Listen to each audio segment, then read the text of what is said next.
Memang betul kata Pak Setio Tejo tadi. Tidak sedikit ada orang sholat tapi mencuri. Tidak sedikit ada orang sholat tapi suka berdusta. Tidak sedikit ada orang sholat bahkan dia korupsi pada pejabat. Assalamualaikum warahmatullahi wabarakatuh. Ada sebuah video di mana di video itu ada seorang budayawan ya, namanya Setio Tejo. Dia bertanya kepada Ustadz Dasat Latif di video itu dengan berkata, tolong bujuk saya supaya saya mau sholat. Mari kita tonton videonya bersama. Tadi sama Yohana, nah tolong bujuk saya supaya sholat. Puasa saya lakukan, semua saya lakukan kecuali sholat. Ketika Allah perintahkan ibadah-ibadah yang lain, itu cukup perintah ayat saja turun. Allah perintah haji, ayat saja turun. Allah perintah puasa, ayat saja turun. Allah perintah bayar zakat, ayat saja turun. Tapi ketika Allah perintah sholat, tidak boleh ayat turun. Nabi dijemput oleh dua malaikat, kemudian diajak naik, ketemu dengan Allah untuk menerima perintah ini. Kenapa? Karena perintah ini sangat penting. Mas, saya boleh dagang, bayar zakat sambil nyanyi. Saya boleh haji sambil nyanyi. Tawaf, labbaik Allahumma labbaik, labbaik la syarika lak labbaik. Boleh. Ya, saya bayar zakat boleh sambil nyanyi. Begadang jangan begadang. Kenapa? Salat tak boleh. Allahu Akbar. Darah muda, darahnya batal salat saya. Kenapa? Inilah puncak penghambaan kepada Allah. Jadi puncak penghambaan kalau saya meraku hamba, sholat. Yang paling mulia dalam tubuh kita, kepala. Adik-adik bercanda dipukul pantatmu masih senyum. Dorong dadamu masih senyum. Tapi jangan bercanda pukul kepalamu. Tak, kau pukul kepala saya pasti saya marah. Kenapa? Harga diri di sini. Tapi ketika kita sholat, anggota tubuh yang paling mulia, kepala, rendahkan seperti kakimu. Ini penting. Baik. Tadi Bapak Setio Tejo mengakui dirinya tidak pernah sholat atau jarang sholat. Itu sebenarnya aib ya, tapi dia buka di publik. Dia cuman puasa lakukan, tapi sholat tidak. Nah, lalu kemudian dijawab sama Bapak Ustadz Dasat Latif. Izinkan saya menambahi jawaban Ustadz Dasat Latif agar seorang muslimin tidak lagi meninggalkan sholat 5 waktu, terjaga. Nah, yang pertama kita harus ketahui bahwa Rasulullah SAW bersabda, artinya siapapun orangnya muslimin yang meninggalkan sholat dengan sengaja, maksudnya sholat 5 waktu, maka dia adalah saat itu kafir yang nyata. Jadi dia meninggalkan sholat sengaja, tak ada alasan yang dibenarkan syariat. Misalnya dia tidak sholat karena mungkin ketiduran, gak apa-apa.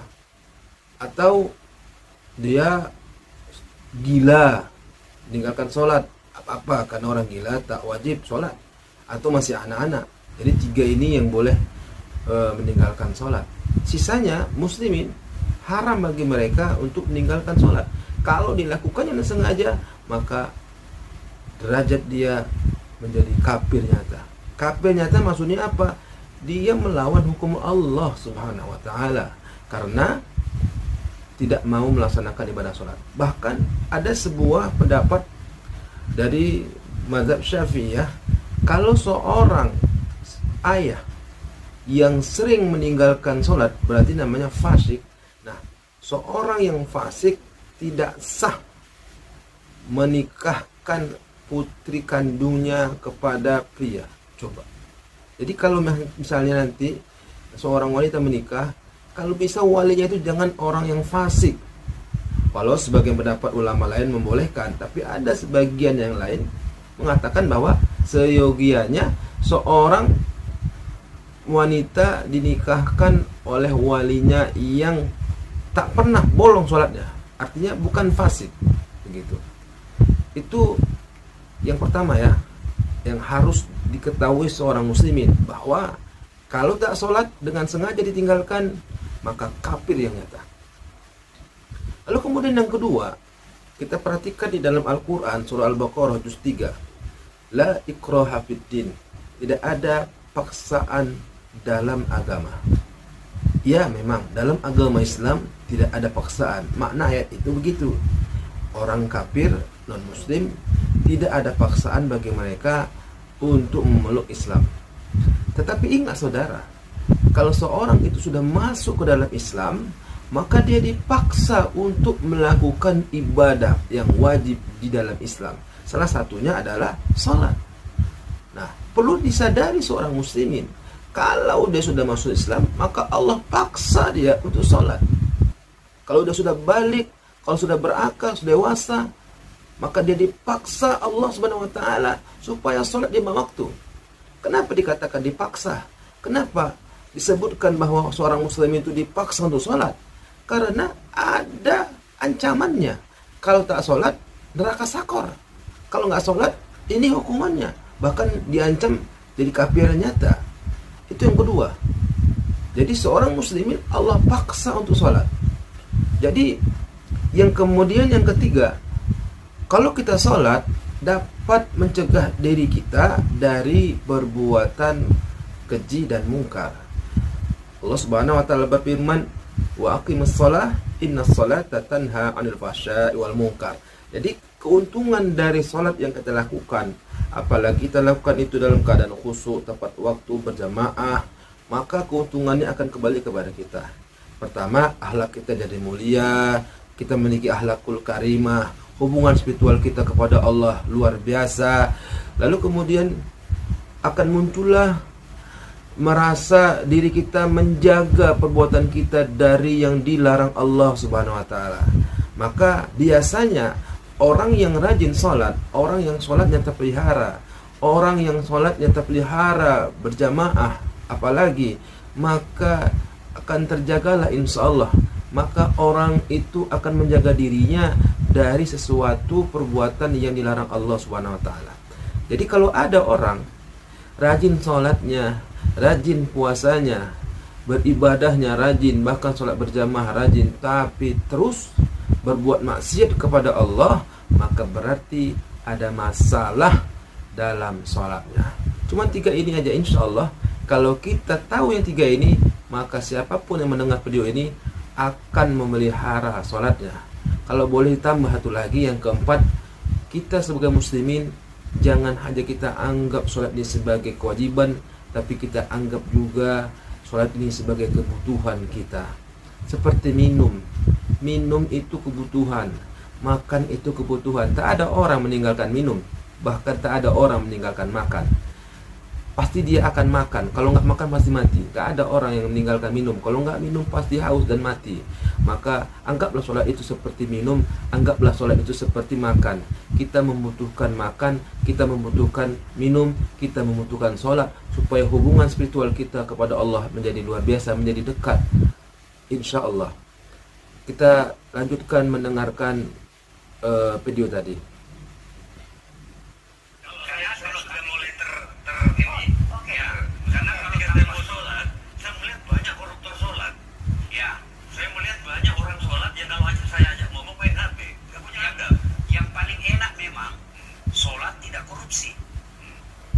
Yang paling nyaman memang, paling ideal, sholat jujur. Tapi wala talbisul haqqa bil batil, kata Allah. Allah tidak mencampurkan antara hak dan batil. Sholatmu beda, puasamu beda, maksiatmu beda.